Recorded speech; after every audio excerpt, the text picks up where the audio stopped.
silakan pimpin doanya di depan. Kita baca doa bersama-sama. Baca, angkat tangannya. Kita mulai berdoa, dimulai.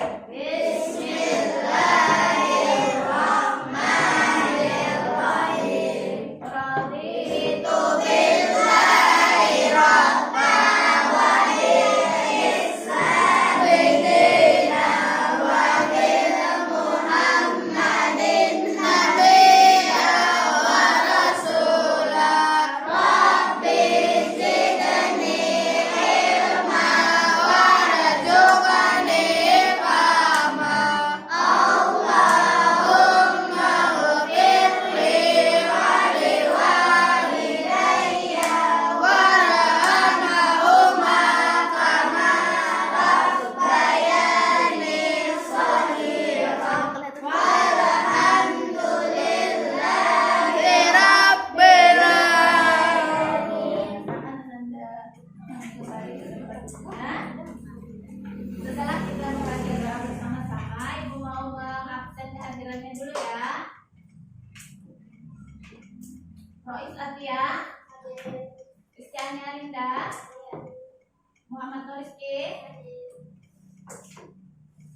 Latifah, Sami, Syarifah, Syawalia, ya hadir. Untuk hari ini alhamdulillah cukup lengkap ya, tidak ada yang tidak hadir. Nah, setelah Ibu absen, kita akan memasuki pelajaran pendidikan agama Islam dan budi pekerti hari ini, melanjutkan pelajaran yang telah lalu. Siapa anak Ibu yang masih ingat pelajaran yang telah lalu? Kita membahas tentang apa? Surah Atin. Ya, tentang surah Atin. Nah, siapa yang masih ingat apa arti Atin? Buah.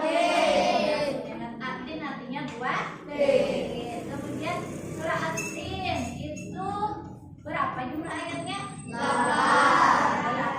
ayat. Surah Atin nomor surah yang keberapa di dalam Al-Qur'an? Ibu tunjuk ya, Sawalia. Surah Atin surah yang keberapa? Berapa? Ada teman yang mendengar? Apa kata Sawalia? Berapa jawabannya? 95. Betul. Surah Atin itu tergolong surah yang diturunkan sebelum Nabi Muhammad hijrah ke kota Madinah. Nah, sehingga surah Atin itu tergolong surah apa? Makkiyah, yaitu surah yang diturunkan di kota Makkah. Nah, anak-anak Ibu masih ingat, alhamdulillah. Untuk pelajaran hari ini masih pelajaran yang ke-1 tentang surah Atin. Tujuan pembelajaran kita hari ini adalah peserta didik mampu memahami makna Quran surah Atin. Ya. Sekarang coba lihat surah Atin dan terjemahnya. Kalian baca per ayat dari basmalah, kita artinya bersama-sama. Jangan lupa sebelum baca surah baca ta'awuz dan basmalah. Kita baca ta'awuz dulu bersama-sama. A'udzu billahi minasy syaithanir rajim. Bismillahirrahmanirrahim. Wat-tini waz-zaitun. Demi buah tin dan buah zaitun. Wa-turi sinin dan demi Gunung Sinai.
Sadaqallahul Azim. Yang kalian baca adalah surah At-Tin dan terjemahnya ayat per ayat.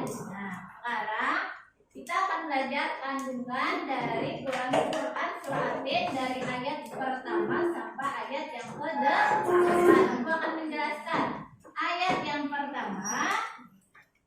Watin wa zaitun, demi buah tin dan buah zaitun. Penjelasannya ayat pertama adalah tin. Tin itu adalah nama apa? Buah.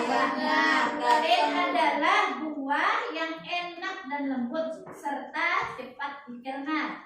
Ia menjadi obat yang banyak manfaatnya, memperhalus fisik, mengajarkan dahak, membersihkan ginjal, dan menghancurkan batu pada saluran air seni. Juga mengembukan badan dan dapat melonggarkan rongga hati dan limpa. Nah, itu buah tin manfaatnya.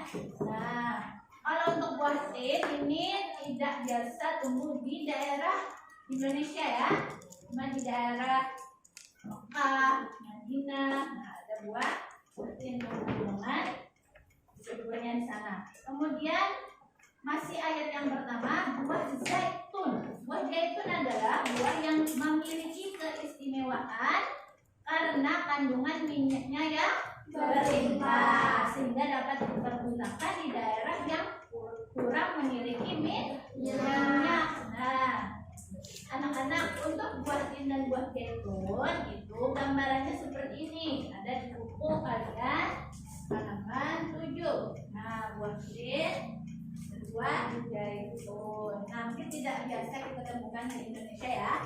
Selanjutnya kandungan ayat kedua. Ayat kedua berbunyi, dan demi gunung Sinai. Apa maksudnya? Gunung Sinai itu terletak di semenanjung Sinai, lintasan antara tanah Mesir ke Israel, Arab dan Mesopotamia. Gunung setinggi 2.285 meter ini juga dikenal dengan nama Jabal Musa atau Gunung Nabi Musa. Nah, karena di tempat ini Nabi Musa menerima wahyu yang pertama dan diangkat menjadi rasul pada malam Isra Mi'raj. Nabi Muhammad pernah berhenti sebentar di Gunung Sinai ini dan melaksanakan sholat sebagai bentuk penghormatan beliau kepada kesucian tempat tersebut. Nah, ini Gunung Sinai. Ya, gunungnya ini disebut dengan Jabal Musa. Jabal Musa artinya apa? Gunung Nabi Musa. Nabi Musa pernah bertemu malaikat Jibril di Gunung Sinai. Di sanalah Nabi Musa menerima wahyu ya, sebagai seorang dan yang menjadi seorang rasul. Nah, kemudian penjelasan ayat ketiga, dan demi negeri yang aman ini. Apa maksudnya? Maksud negeri yang aman ini, coba kalian lihat di sini adalah gambar kota apa ini ya? Nah, maka ini biasanya orang Islam melaksanakan ibadah haji, ibadah umroh. Nah, dan demi kota yang aman ini. Kota yang aman yang dimaksud adalah pada surat At-Tin, yaitu kota Mekah. Kota ini disebut dengan kota yang aman karena siapapun yang memasukinya terjaga keamanan dan keselamatannya. Dan bahkan nanti pada hari kiamat, sebelum hari kiamat nanti akan muncul yang namanya Dajjal. Nah, Dajjal itu tidak bisa memasuki dua kota, yaitu kota Mekah dan kota Madinah, karena dijaga oleh ribuan malaikat. Nah, kota yang aman. Kemudian kota Mekah juga disebut sebagai Ummul Qura dan tanah yang aman. Kota Mekah ini banyak menyimpan sejarah sejak zaman Nabi Ibrahim alaihissalam. Kota Mekah ini tempat kelahirannya Nabi kita, Nabi Muhammad Sallallahu Alaihi Wasallam, dan juga Nabi Ibrahim alaihissalam. Sejarah kehidupannya juga ada di kota Mekah. Ayat yang keempat, apa bunyinya? Artinya, sesungguhnya kami telah menciptakan manusia dalam bentuk yang sebaik-baiknya. Apa sih maksudnya? Manusia diciptakan Allah dengan bentuk sebaik-baiknya. Kandungannya dari ayat keempat ini adalah Allah itu menjadikan manusia dalam sebaik-baik bentuk. Proses kejadian manusia tidak sama dengan kejadian makhluk-makhluk lainnya. Manusia memiliki akal, jasmani, rohani, dan nafsu. Manusia punya apa tadi? Akal, jasmani, rohani, dan nafsu. Itu manusia. Anggota tubuh manusia pun serasi dan seimbang sehingga tampak indah. Nah, bagus kada ciptaan Allah. Manusia itu sangat bagus. Ada kepalanya di atas, tangan satu, kemudian tangannya dua, kakinya dua, mempunyai indera yang lengkap dengan fungsinya masing-masing. Semuanya diciptakan Allah dengan sempurna. Kita ucapkan syukur alhamdulillah. Ya, itu disebut manusia diciptakan dengan sebaik-baiknya. Selain itu fisik yang baik, juga manusia diberi akal ya untuk berpikir dan membedakan yang baik dan yang buruk. Sedangkan hewan hanya memiliki jasmani. Jasmani itu tubuh ya. Hewan punya tubuh dan nafsu saja, tidak lengkap ya, tidak disertai akal. Itu yang membedakan antara manusia dan hewan. Apa yang membedakan antara manusia dengan hewan? Kalau manusia diberi akal, kalau kan tidak, dia hanya punya jasmani dan nafsu. Manusia punya nafsu tidak? Manusia juga punya nafsu. Nah, cuma bagaimana cara kita mengontrol dan mengendalikan nafsu. Selain rohani, manusia juga dibekali dengan akal pikiran agar dapat membedakan yang baik dan yang buruk. Fungsinya apa akal? Akal Allah ciptakan kepada manusia untuk apa? Rizki? Membedakan? Iya, membedakan yang baik dan yang buruk. Nah, ini baik kita kerjakan, yang buruk kita tinggalkan. Kalau hewan Pak bisa nggak bedakan ini baik ini buruk? Tidak bisa karena dia tidak memiliki akal, beda dengan dari akal. Ayat kelima apa artinya? Kemudian tepuk semangat.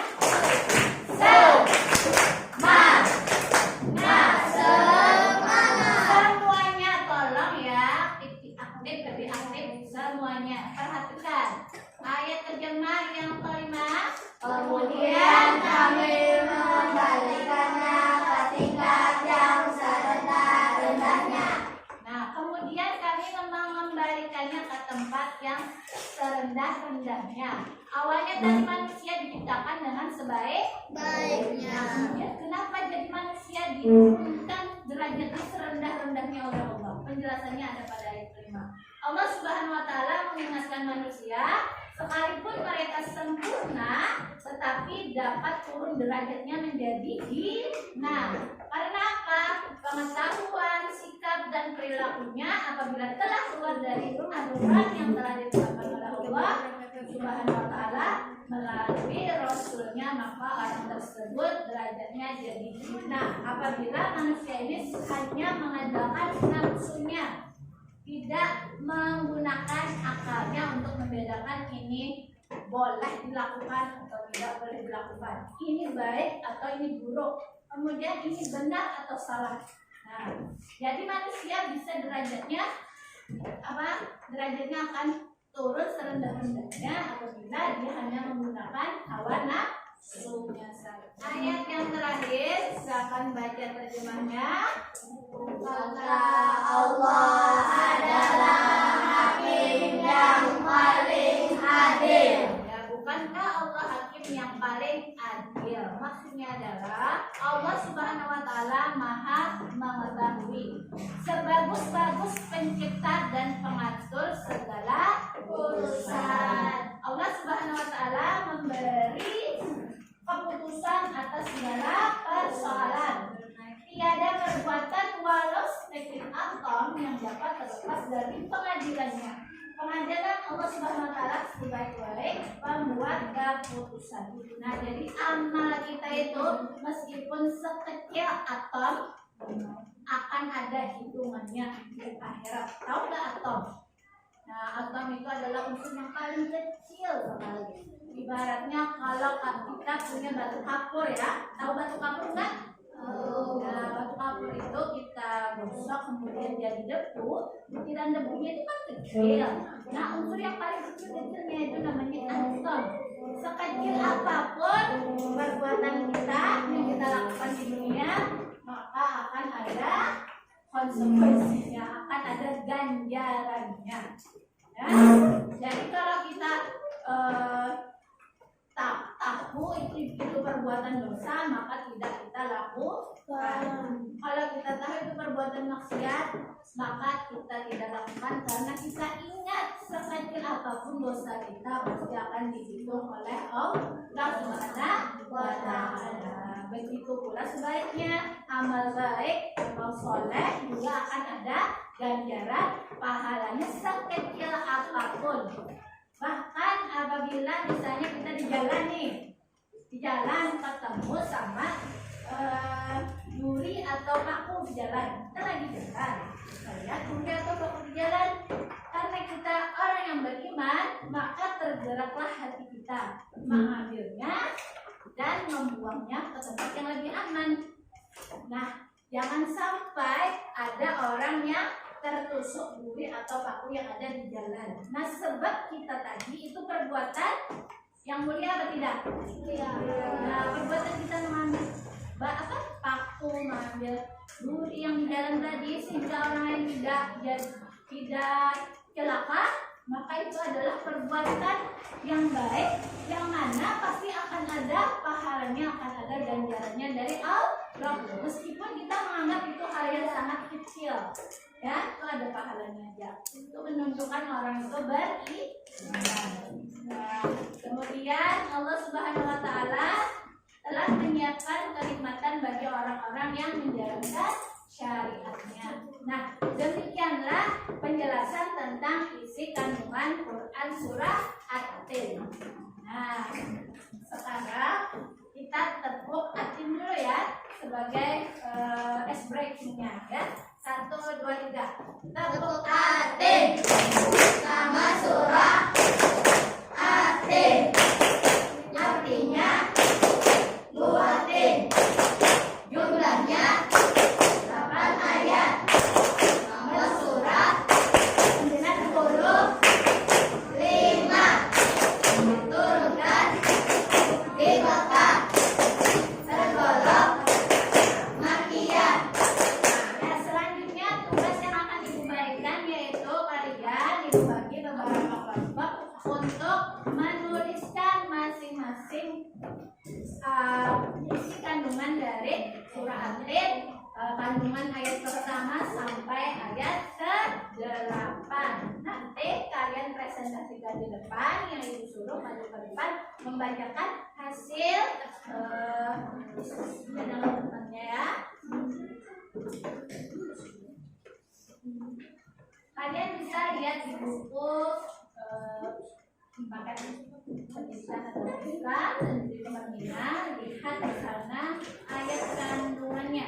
Untuk yang pertama, ayat pertama ini silakan kalian buat isi kandungan ayat kedua, buat isi ayat kandungan ayat ketiga, kedua, ketiga, ayat keempat.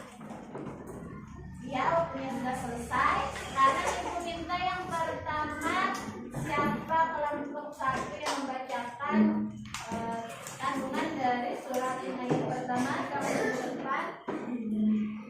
Kristiani Arinda mewakili. Arinda.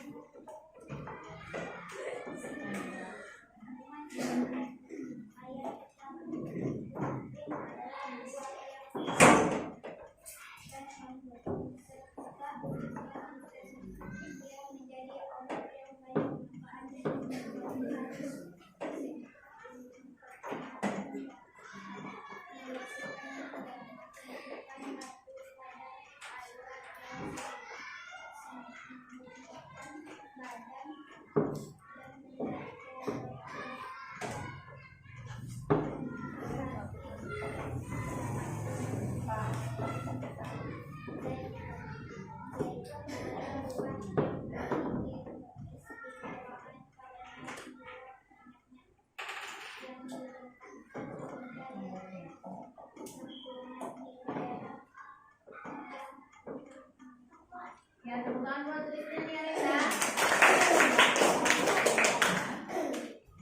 Ini hasil kelompoknya untuk Ibu. Selanjutnya yang ke ayat Syarifah, kelompok Syarifah itu berapa?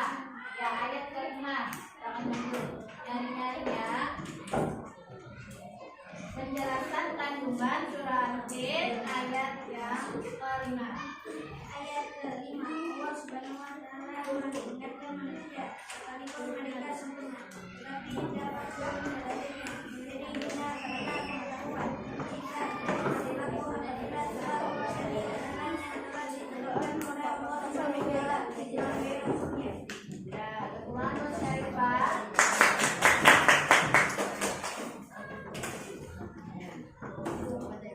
Sekarang sudah semua kelompoknya maju ke depan untuk membacakan isi kandungan ayat surah Al-Qadr.